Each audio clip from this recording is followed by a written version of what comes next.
আপনার কি রেস্টুরেন্ট টাইপের মুরগ পোলাও খাইতে মন চাইছে? যদি এই মুরগ পোলাও রান্না করে খান তাহলে আপনার রেস্টুরেন্টের মতোই ফ্লেভার আসবে। আসসালামু আলাইকুম, সবাই কেমন আছেন? আশা করি সবাই ভালো আছেন। তো মুরগ পোলাও কিন্তু আপনাদের ভাইয়ারও খেতে মন চাইছিল, আমারও খেতে মন চাইছিল। আর ইচ্ছা করলেই তো আমরা রেস্টুরেন্টে দৌড় দিতে পারি না।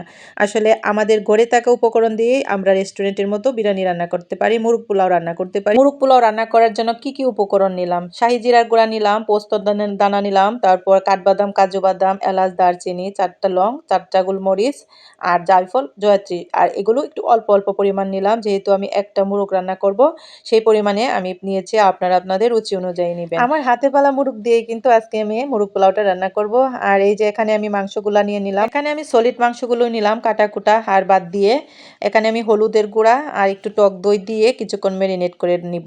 আর টক দই আর হলুদের গুঁড়াটা একটু পরিমাণ বুঝেই দিতে হবে, যেহেতু আমি একটা মুরগি রান্না করব। এই অনুপাতে আমি হলুদের গুঁড়া আর টক দই মিশিয়ে নিয়ে এবার কিছুক্ষণ এভাবে মাখিয়ে সুন্দরভাবে 10 মিনিটের জন্য রেস্টে রেখে দিলাম। এবার চুলাতে ফ্রাই প্যান বসিয়ে সেখানে পেঁয়াজ বাটা দিয়ে দিলাম। আর আমি আগেই কিন্তু পেঁয়াজের বেরেস্তা করে রেখেছি পরে দেওয়ার জন্য। এবার আমি আদা বাটা আর রসুন বাটা দিয়ে দিলাম 1 টেবিল চামচ করে। রসুন বাটা আদা বাটাটা একটু ভালোভাবে তেলে ভেজে এবার আমি বেরেস্তাটা দিয়ে দিলাম। আগে থেকে করে রাখছিলাম বেরেস্তাটা, সেটা দিয়ে দিছি।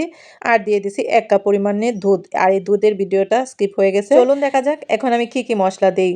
এখন আমি দিয়ে দিলাম মরিচের গুঁড়া 2 টেবিল চামচ, ধনিয়ার গুঁড়া 2 টেবিল চামচ আর দিলাম স্বাদ মতো লবণ। আর ওই যে আগে থেকে বাটা মশলাটা করে রাখছি সেইখান থেকে আমি কিছুটা মশলা আগেই দিয়ে দিলাম আর বাকিটা রেখে দিলাম পরে দেওয়ার জন্য। এবার আমি খুব সুন্দর করে তেলের মধ্যে মশলাটা মিশিয়ে নিয়ে একটু কষায়ে নিয়ে তারপর পানি দিব আবার কষানোর জন্য।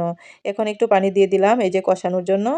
আর এভাবে কষায়ে কষায়ে কিন্তু আজকের এই মুরগ পোলাওটা আমি রান্না করব। খুব বেশি এখানে পানি দেওয়ার দরকার নাই। এখন 2টা তেজপাতা দিয়ে এভাবে ভেজে নেওয়ার পরে দেখেন তেলটা কিন্তু উপর থেকে বেশি উঠেছে, মানে হয়ে গেছে। মশলা বোনাটা একদম একদম কিন্তু অনেক সুন্দর কালার এসেছে। আর ফ্লেভারটা যে কি বলবো, মানে গন্ধে আমার বাসায় চতুর্দিক মোমো করছিল। এখন আমি ম্যারিনেট করা মাংসগুলো উপর থেকে দিয়ে দিলাম আর কিছুটা নেড়ে চেড়ে মিশিয়ে নিচ্ছি। আর এভাবে কিন্তু আমি মাংসটা কিছুক্ষণ কষাবো।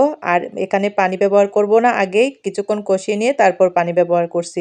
এখন অল্প পরিমাণ পানি দিয়ে দিলাম। আর এখানে কিন্তু আমি গরম পানিটাই ব্যবহার করছি। ঢাকনা দিয়ে ঢেকে আমি 10 মিনিটের জন্য রান্না করে নিছি মাংসটা। এবার ঢাকনাটা উঠিয়ে বাকি যে মশলাটা রাখছিলাম সেই মশলাটা উপর দিকে ছড়িয়ে দিয়ে আবার কিছুক্ষণের জন্য রান্না করে নিচ্ছি। এবার আমি এই ফাঁকে দিয়ে পোলাওটা বসায় দিলাম। আর পোলাও রান্না করতে যা যা লাগে সেগুলোই দিয়ে দিলাম আজকে। আর এই পোলাও রান্নার বর্ণনা দিলাম না, আপনারা চাইলে পরবর্তী ভিডিওতে পোলাও রান্নার ঝরঝরা রেসিপিটা একদিন আপনাদের মাঝে শেয়ার করব। আমি কিন্তু পানিটা অনুমান মতো মেপে দিয়ে পোলাওটা বসায় দিয়ে এই যে দেখেন এক ফাঁকে দিয়ে কিন্তু আমার পোলাও রান্নাটাও হয়ে গেছে। এবার আমি কিছু আস্ত কাঁচামরিচ দিয়ে দিলাম, একটু ভেঙে দিলাম ফ্লেভারের জন্য। সুন্দর করে নাড়াচাড়া দিয়ে কিন্তু একদম আমি চাপা দিয়ে রেখে দিব। তারপর হয়ে যাবে খুব সুন্দর জোরজোরে পোলাও। আর এই যে দেখেন এই ফাঁকে দিয়ে আমার রোস্ট রান্না শেষ, মানে মুরগ পোলাও আপনারা যে যেটাই বলেন। আর উপর থেকে আরো কিছুটা বেরেস্তা চড়িয়ে দিলাম। আর গন্ধে কিন্তু আমার বাসার আশপাশটা একদম মোমো করছে, কি বলবো আপনাদের। দেখছেন তো বন্ধুরা আমি কি সহজ সহজ উপকরণ দিয়ে আজকের এই মুরগ পোলাওটা রান্না করলাম।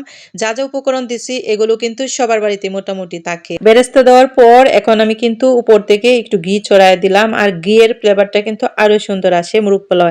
তো আমার মুরগ পোলাও রান্নাটা কেমন হয়েছে অবশ্যই কিন্তু সবাই জানাবেন। আল্লাহ হাফেজ।